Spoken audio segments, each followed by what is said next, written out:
Quando você vê essa criatura fofa e encantadora pela primeira vez, você pensa que está diante de uma nova raça popular de gatos domésticos. Mas não se deixe enganar pelo tamanho, pelo espesso e pelas adoráveis bochechas peludas. Os gatos de Maine Coon são caçadores sem pelo com habilidades simplesmente incríveis. A dieta deles consiste no que podem encontrar no deserto. E lá há roedores suficientes, coelhos, pássaros. Mas e quanto às cobras? Entre outros roedores, coelhos, pássaros? Mas e quanto às cobras? Entre os nômades do Saara, os gatos do deserto têm a reputação de caçadores de cobras, especialmente víboras cornudas.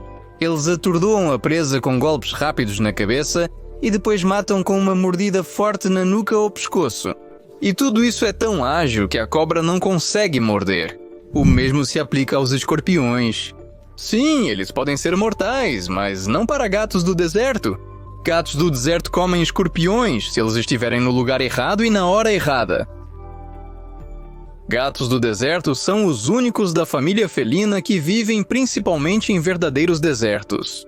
Eles preferem áreas com vegetação escassa, misturadas com áreas arenosas e rochosas. Visualmente, esses lugares parecem pouco adequados para a vida. Areia por toda parte, quente durante o dia, frio à noite. Mas os gatos do deserto se adaptam muito bem. Eles podem suportar temperaturas de menos 5 a mais 52 graus Celsius.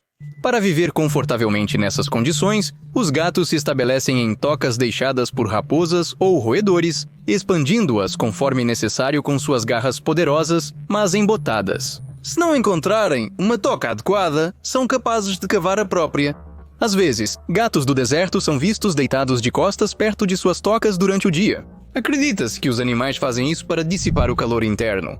Hoje, os cientistas sabem que os gatos do deserto habitam o Saara, em toda a Península Arábica e em algumas partes da Ásia Central, incluindo o Turcomenistão, Irã, Paquistão e Afeganistão. Mas não há certeza de que esses dados representem o quadro completo. Por quê? Será que os gatos do deserto claramente não querem ser vistos por alguém? E especialmente as pessoas? Por exemplo, um avistamento desses gatos foi registrado nos Emirados Árabes Unidos no ano de 2500 e depois disso ninguém ouviu falar dele por 10 anos. De fato, e apenas no ano de 2016 foi possível não apenas avistar, mas também fotografar os gatos do deserto árabe. Não é por acaso que os gatos do deserto são considerados um dos mais difíceis de estudar na natureza selvagem. Eles são realmente inalcançáveis. E existem várias razões para isso. Em primeiro lugar, os gatos do deserto sempre enterram meticulosamente seus excrementos, e os cientistas simplesmente não conseguem encontrá-los, coletá-los e estudá-los para entender pelo menos a dieta desses predadores do deserto. Segundo, o pelo nas patas. Ele protege contra a areia quente e o frio, mas o pelo na parte inferior das patas também funciona como uma almofada, que permite aos gatos do deserto caminhar na areia sem afundar nela. Ou seja, esses pequenos gatos adoráveis, capazes de matar uma víbora com alguns golpes, também caminham sem deixar rastros. De fato, é fácil entender por que os pesquisadores têm dificuldade em estudá-los. É difícil estudar algo cuja presença você nem percebe. E em terceiro lugar, como já mencionei, os gatos de Barhana não querem ser notados. Eles até fecham os olhos à noite quando as pessoas se aproximam. Por quê? Para que os olhos não reflitam a luz e possam se fundir completamente com o ambiente.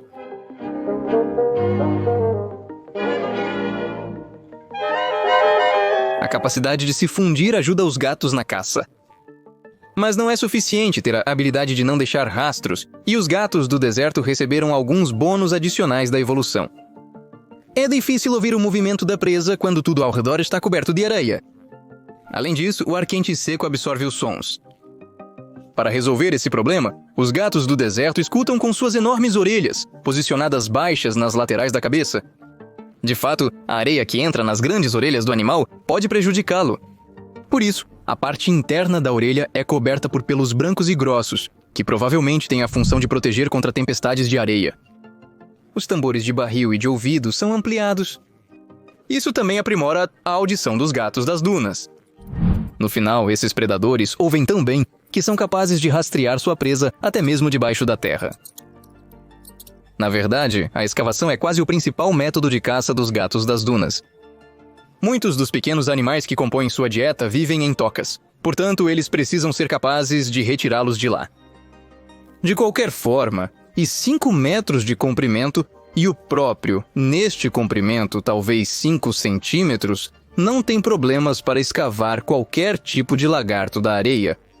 E como não há realmente nenhum lugar para se esconder no deserto, a presa simplesmente não tem chance. Cavar ajuda os gatos do deserto não apenas a construir abrigos, mas também a caçar.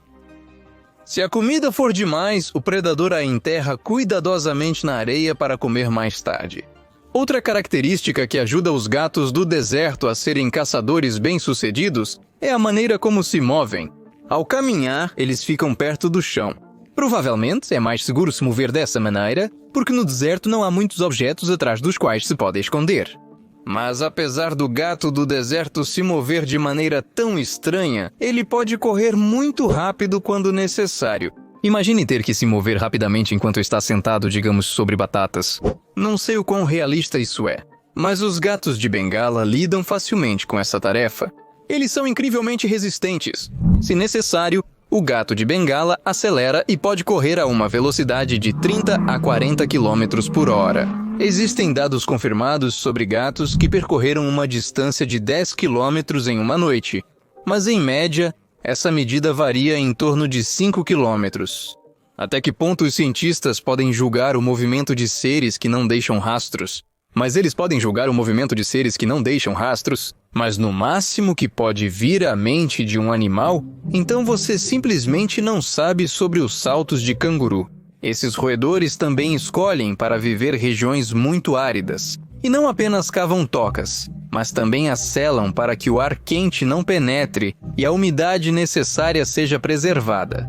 Para isso, os saltadores se enterram com o nariz, preservando a umidade necessária. Para isso, os saltadores se enterram com o nariz na umidade que geralmente obtêm das sementes que comem. Essas sementes parecem secas, mas os saltadores podem extrair meio grama de água de cada grama de sementes consumidas. E para que a comida seja mais úmida, às vezes eles até armazenam até 30% dela em esconderijos subterrâneos. Outro segredo: eles não têm nenhuma conexão entre a boca e as bolsas das bochechas. Então os cangurus saltadores não desperdiçam saliva enquanto coletam comida.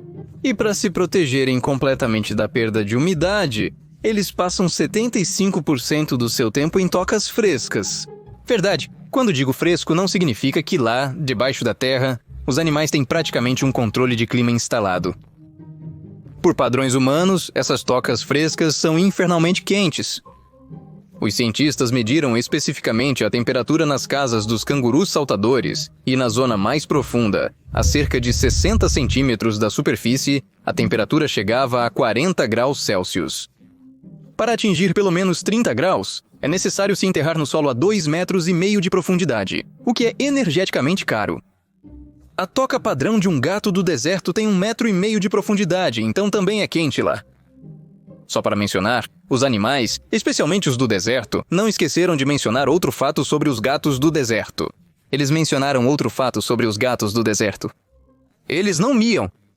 Falando estritamente, eles quase não emitem sons. Mas se isso acontece, esses sons são parecidos com latidos.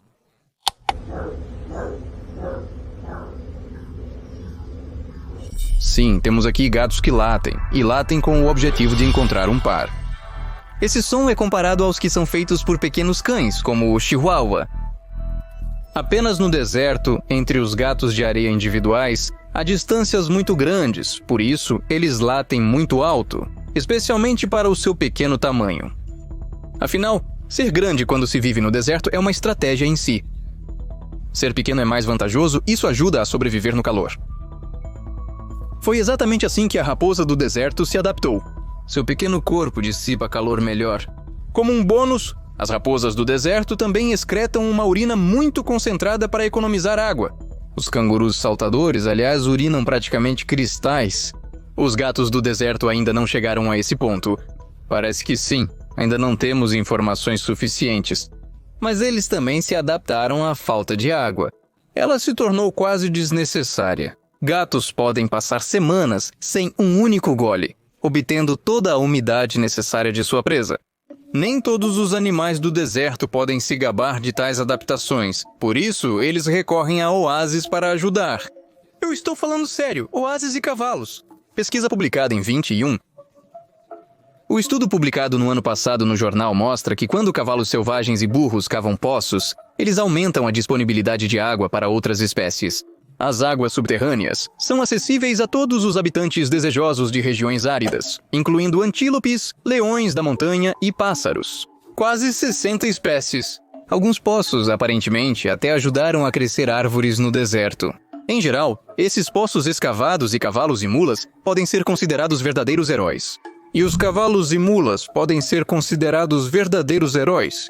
E no ano de 2015, mulas selvagens salvaram a vida de um homem que se perdeu no Vale da Morte. O viajante não sabia para onde ir, sentia uma forte sede e sobreviveu apenas porque seguiu um grupo de mulas selvagens. Eles levaram o pobre homem a uma fonte de água e lá o viajante passou uma semana. Ele sobreviveu, mas apenas graças aos burros. Em resumo, eu oficialmente dou o título de Bons Meninos a este vídeo de burros. Aplausos! Como você já entendeu, os animais no deserto se esforçam muito para conseguir água. Sobre vários que deixaram o deserto da Namíbia para sobreviver nesta região árida do deserto do sudoeste da Namíbia. Para sobreviver nesta região árida do sudoeste da África, ele coleta a água do ar. O inseto do tamanho de uma baga inclina seu corpo, permitindo que as gotas de orvalho escorram e deslizem sobre suas asas para a boca. Sim, é tão simples. O besouro, com suas irregularidades microscópicas, coleta água 2,5 vezes melhor do que uma superfície lisa. E o besouro se sente perfeitamente bem, apesar do fato de que no deserto da Namíbia apenas 5 a 18 milímetros de chuva caem por ano. O grilo verde foi ainda mais longe. Quando chove, ele rasteja para fora e se enrola de uma maneira especial em sua concha, graças à sua textura, que se assemelha a um labirinto. Ela impede o escorregamento na concha graças à sua textura, que se assemelha a um labirinto. Ela impede o escorregamento da gota, e o caracol, na verdade, se transforma em uma xícara para coletar água. Uma habilidade muito útil para quem vive no deserto. E sabe, ao longo de todo o vídeo, não consigo deixar de pensar que a vida nessas condições é simplesmente horrível. É uma luta constante não apenas contra predadores e concorrentes, mas também contra as forças da natureza. No entanto, na realidade, os animais do deserto vivem da mesma maneira que qualquer outro. Em qualquer outra região. Carla Müller, ecofisiologista da Universidade do Arizona, compara isso com a vida dos peixes no oceano. É difícil para os peixes nadarem constantemente? Não acho. Porque eles evoluíram para viver na água. Tal como os animais do deserto. Eles habitam no meio do calor e da areia, que seria insuportável para as pessoas. Nenhum gato do deserto aguentaria, eles teriam se mudado para outro lugar. Ou teriam morrido, porque é assim que a seleção natural funciona. Muitos dos nossos heróis do deserto precisam de alta temperatura para florescer. Se você escolhê-los e colocá-los em um ambiente que pode parecer muito mais agradável para nós, como uma floresta com clima moderado, a maioria deles simplesmente sofrerá. Logo, os gatos do deserto não sobreviveriam na floresta. Eles sempre se sentem mal se são privados de seu ambiente habitual, e ainda por cima estão constantemente doentes. Algumas pessoas erroneamente os consideram como animais de estimação adequados, porque eles são tão pequenos e fofos e parecem inofensivos. Mas isso é um grande equívoco. Os gatos de Bengala são predadores vorazes, como você provavelmente já notou. E embora os humanos não estejam em seu cardápio, eles ainda podem causar ferimentos graves. Os gatos de Bengala são animais selvagens que não podem ser domesticados, mesmo se o animal for pego ainda filhote. Em suma, deixe os predadores do deserto permanecerem no deserto. Todos nós estaremos melhor assim. Até logo!